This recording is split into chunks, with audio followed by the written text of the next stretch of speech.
नमस्कार, मैं श्रीकांत प्रजापति और आप मेरे साथ देख रहे हैं बीसीसी न्यूज। आई खबरों में पहले डालते हैं सुर्खियों पर एक नजर।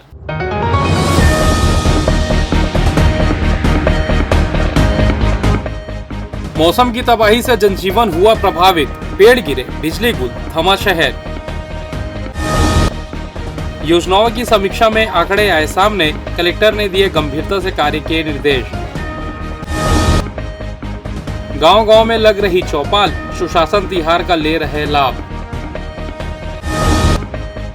मामूली विवाद में खूनी हमला, पिता पुत्र पर कैंची से घातक वार।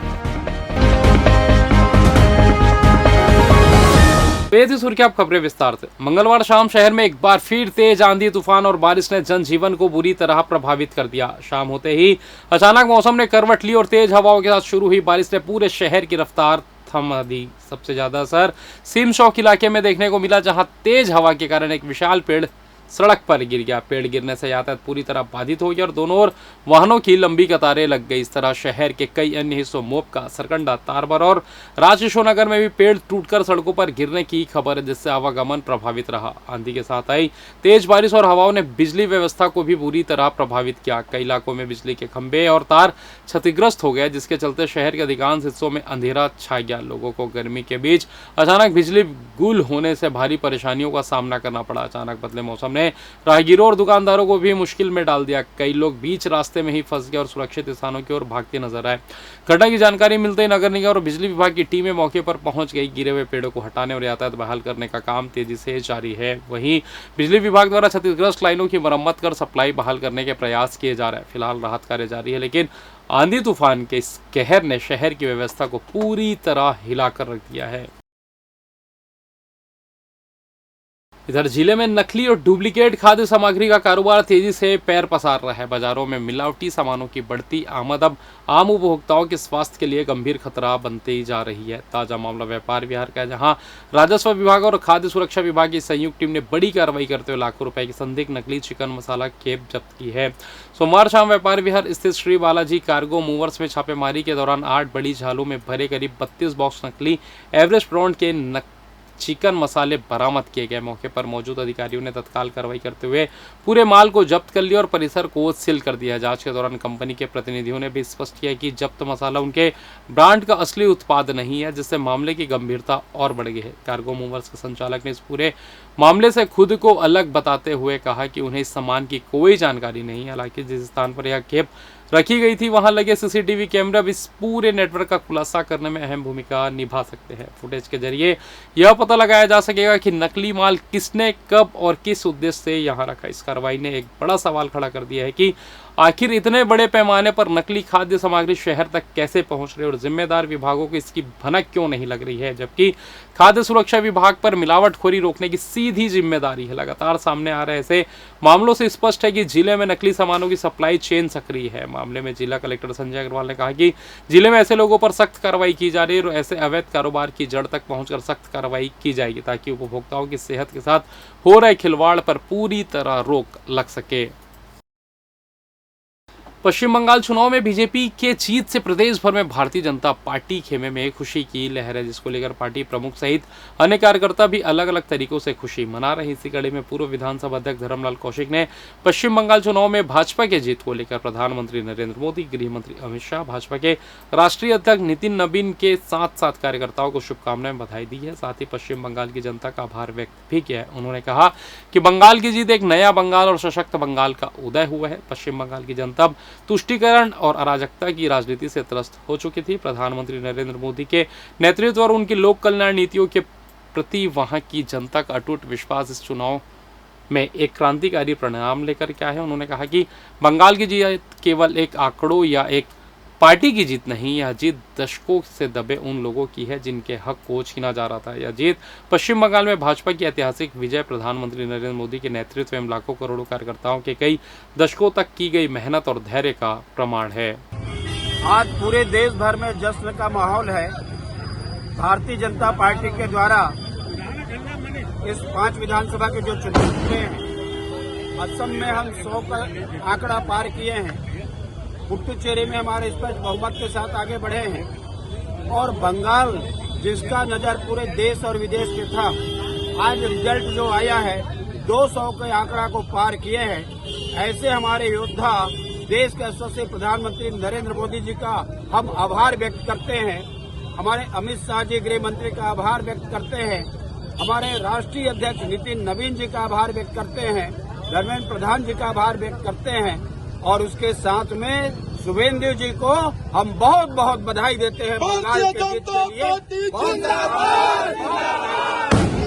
आज ऐसे अवसर पर गोदरी नगर पालिका में भारतीय जनता पार्टी के कार्यकर्ताओं के द्वारा पटाखा फोड़ करके एक दूसरे के गले लग करके मिठाई खिला करके जश्न का माहौल पूरा गोदरी नगर पालिका में भी दिखाई दे रहा है। और सभी प्रमुख कार्यकर्ता यहाँ पर उपस्थित होकर के देश के प्रधानमंत्री जी को, हमारे शीर्षस्थ नेताओं को यहाँ पर उनको बधाई दे रहे हैं, धन्यवाद ज्ञापित कर रहे हैं। उसके लिए सब आज यहाँ पर उपस्थित हुए। सहायक शिक्षक समग्र शिक्षक फेडरेशन ब्लॉक बिल्हा द्वारा जनगणना कार्य में लगे शिक्षकों के साथ कथित दुर्व्यवहार और मारपीट की घटनाओं को लेकर कलेक्टर बिलासपुर को ज्ञापन सौंपा गया है। फेडरेशन के पदाधिकारियों ने ज्ञापन के माध्यम से बताया कि ग्राम पंचायतों में चल रहे जनगणना जैसे महत्वपूर्ण कार्य के दौरान शिक्षक पूरी निष्ठा और जिम्मेदारी के साथ अपनी ड्यूटी निभा रहे हैं। बावजूद इसके कुछ असामाजिक तत्वों द्वारा उनके साथ अभद्र व्यवहार किया जा रहा है। उन्होंने बताया कि जनगणना राष्ट्रीय महत्व का कार्य है जिसे शिक्षक गंभीरता से निभाते हैं। ऐसे में उनके साथ दुर्व्यवहार की घटनाएं न केवल निंदनीय है बल्कि इससे पूरे शिक्षक समुदाय में भय और असुरक्षा का माहौल भी बन रहा है। फेडरेशन ने इस मामले को गंभीर बताते हुए दोषियों के खिलाफ सख्त कार्रवाई की मांग की है। फेडरेशन के ब्लॉक अध्यक्ष अजीत कुजूर एवं अन्य पदाधिकारियों ने प्रशासन से मांग की है कि दोषी व्यक्तियों की शीघ्र पहचान कर उनकी गिरफ्तारी सुनिश्चित की जाए।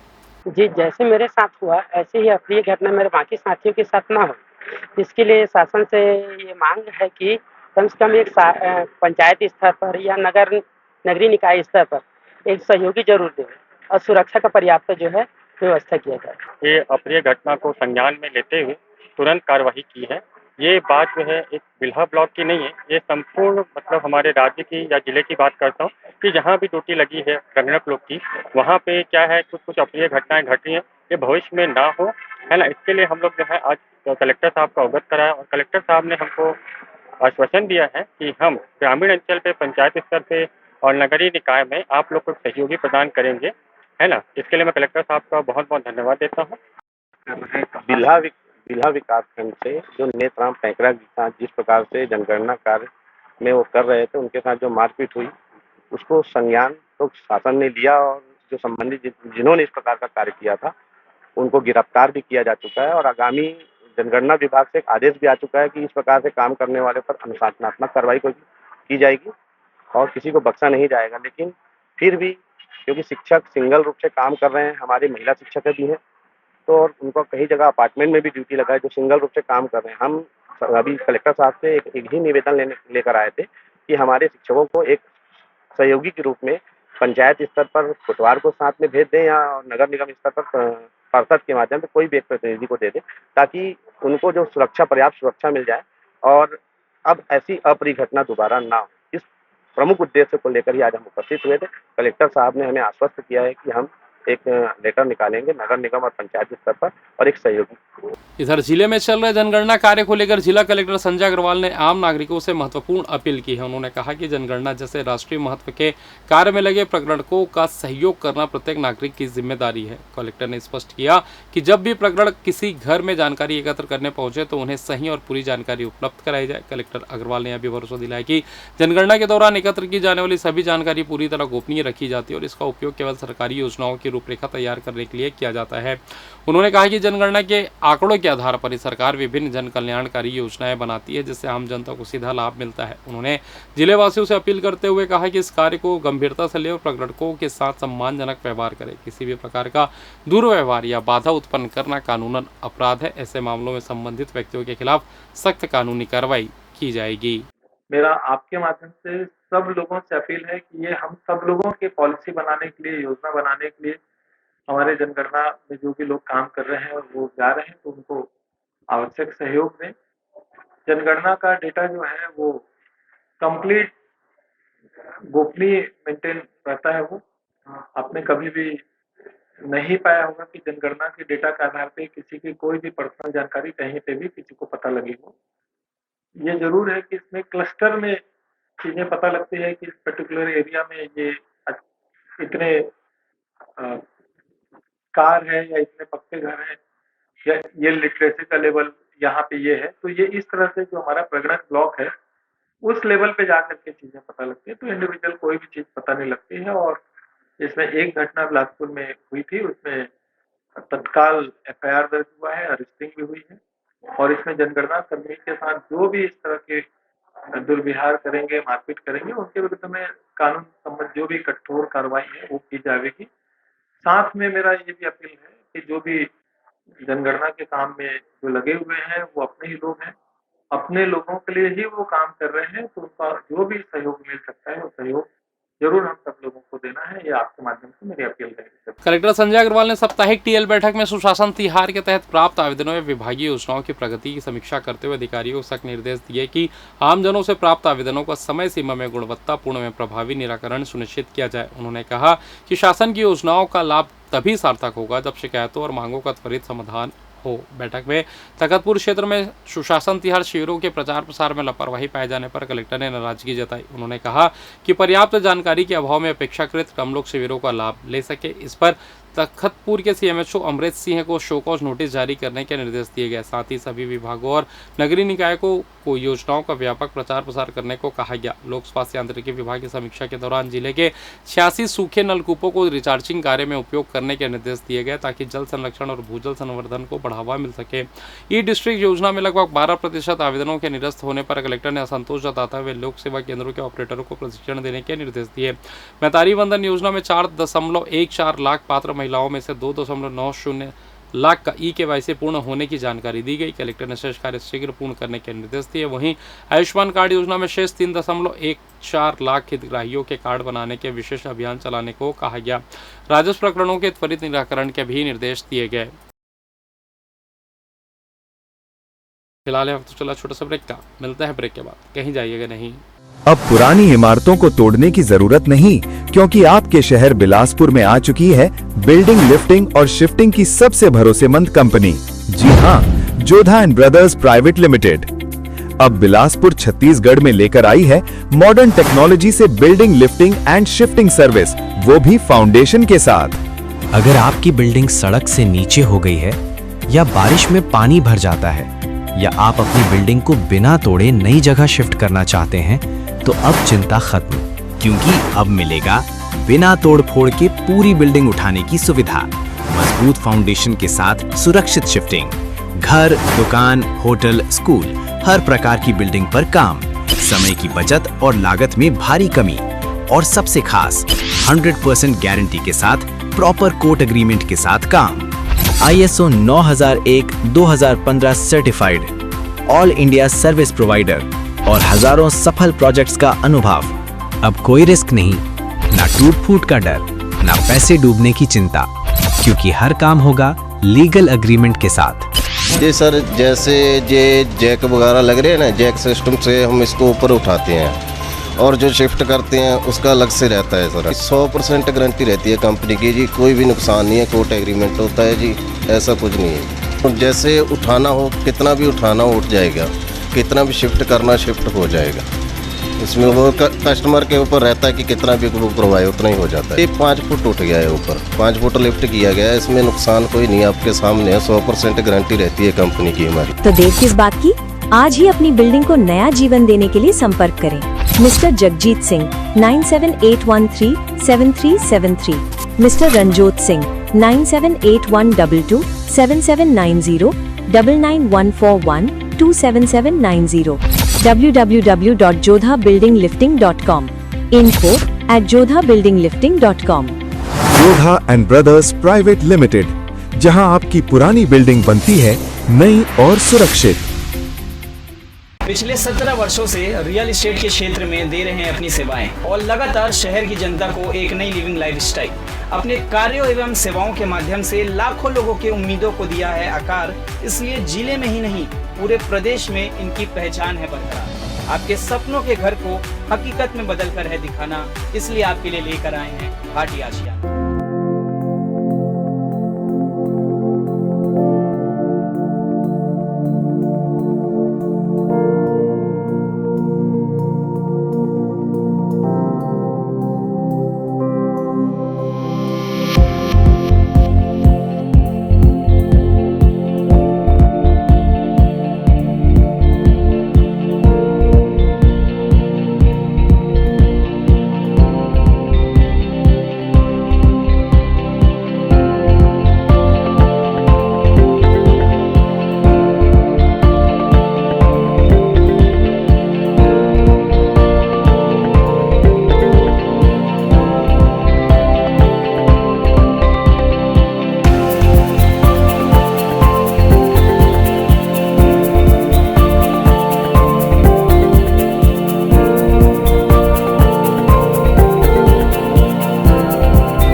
ब्रेक के बाद आप सभी का स्वागत है। ये बढ़ते अगली खबर की ओर।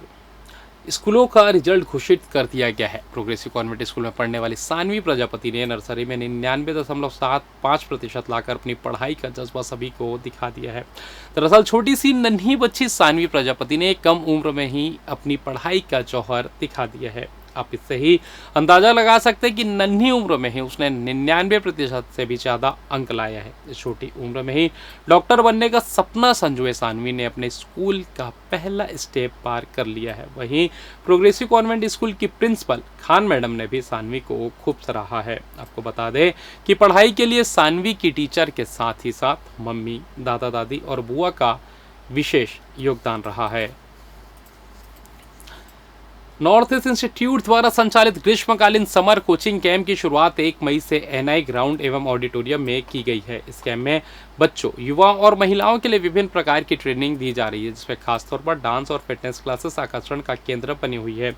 प्रतिदिन सुबह 6 बजे से 8 बजे तक आयोजित होने वाली डांस एवं फिटनेस क्लासेस का संचालन प्रसिद्ध कोरियोग्राफर हरी नायडू द्वारा किया जा रहा है। कैंप में लेडीज बैच, गर्ल्स बैच और किड्स बैच अलग अलग संचालित किए जा रहा ताकि हर वर्ग के प्रतिभागियों को बेहतर प्रशिक्षण मिल सके। नायडू डांस अकेडमी, जो कि बिलासपुर जिले की लगभग 25 वर्ष पुरानी प्रतिष्ठित संस्था है, इस कैंप के माध्यम से बच्चों को डांस के क्षेत्र में निखारने का कार्य कर रही है। अकादमी के कोरियोग्राफर हरी नायडू और डायरेक्टर मुनमुन को टीवी रियलिटी शो जैसे बुगी वूगी से लेकर कई तेलुगु डांस शो में अपनी प्रतिभा दिखाने का अनुभव है।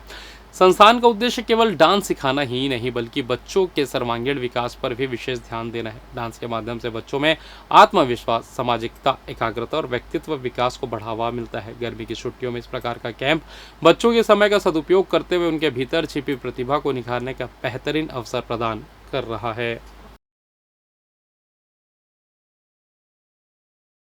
शिवरीनारायण में राम कथा के समापन के बाद जगत गुरु स्वामी रामभद्राचार्य मंगलवार देर शाम राजधानी रायपुर पहुंचे, जहां विशाल खंडेलवाल के धर्मपुर नकटी स्थित राघवायनम फार्म हाउस में उन्होंने भक्तों को दर्शन और आशीर्वाद दिए। देर रात तक श्रद्धालुओं का मिलने जुलने का सिलसिला जारी रहा। इसी दौरान मंत्री राजेश अग्रवाल भी देर रात फार्म हाउस पहुंचे और स्वामी जी का आशीर्वाद प्राप्त किया। स्वामी रामभद्राचार्य ने अपने संबोधन में छत्तीसगढ़ से अपने पुराने संबंधों को याद करते हुए कहा कि वे वर्ष 1978 से यहां आ रहे हैं और राज्य स्थापना दिवस के दिन भी वे छत्तीसगढ़ में ही मौजूद थे। दूधाधारी मठ में राम कथा कर रहे थे। उन्होंने प्रदेशवासियों को भरपूर आशीर्वाद देते हुए राम भक्ति के मार्ग पर चलने का संदेश दिया। जब एक पत्रकार ने छत्तीसगढ़ को भगवान राम का ननिहाल कहलाया तो उन्होंने कहा तो स्वामी जी ने तुरंत सुधार करते हुए कहा कि कहलाता नहीं है। उन्होंने बताया कि यहाँ से करीब 15 किलोमीटर दूर कोसला नामक स्थान है, जहाँ माता कौशल्या का जन्म हुआ था। छत्तीसगढ़ श्री राम जी का ननिहाल और वे यहाँ के भांजे हैं। राजनीतिक विषयों पर भी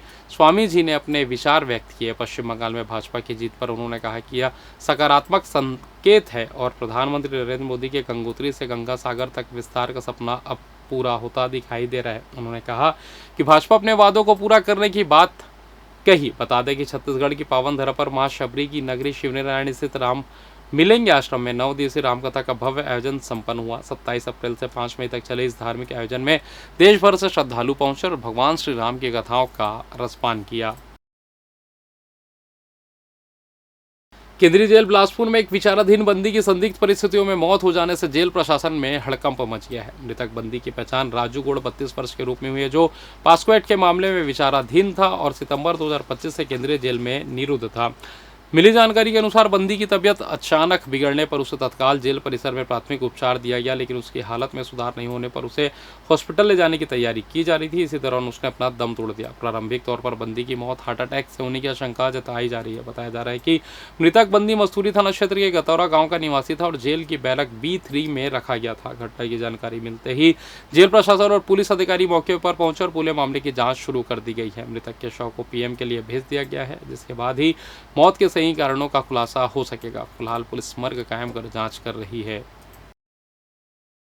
कलेक्टर संजय अग्रवाल ने साप्ताहिक जन दर्शन में जिले भर से पहुंचे नागरिकों की समस्याएं गंभीरता से सुनते हुए अधिकारियों को समयबद्ध निराकरण के निर्देश दिए। जन दर्शन में कुल 103 आवेदन प्राप्त हुए, जिनमें राजस्व, PM आवास, पेयजल संकट, अतिक्रमण और अवैध खनन से जुड़े मामले प्रमुख रहे। इस दौरान नगर निगम आयुक्त प्रकाश सरवर, जिला पंचायत सीईओ संदीप अग्रवाल भी उपस्थित रहे। जनदर्शन में पचपेड़ी तहसील के ग्राम बिरौरी निवासी तुलसीराम कुर्रे ने प्रधानमंत्री आवास योजना की राशि में गड़बड़ी की शिकायत की। कलेक्टर ने मामले को गंभीरता से लेते हुए जांच कर राशि वापस दिलाने और दोषियों पर कार्रवाई के निर्देश दिए। वहीं बेलतरा तहसील के बेमा गांव में मुक्तिधाम से अतिक्रमण नहीं हटाए जाने पर एसडीएम को तत्काल कार्रवाई करने कहा गया। तखतपुर क्षेत्र से आवेदनों में शौचालय निर्माण, सहायता, पीएम आवास, मजदूरी भुगतान और गैस सिलेंडर सुविधा नहीं मिलने की शिकायतें शामिल रही। साथ ही मोक्ष गांव में तालाब से अवैध खुदाई कर मुरूम चोरी के मामले में खनिज विभाग को जांच के निर्देश दिए।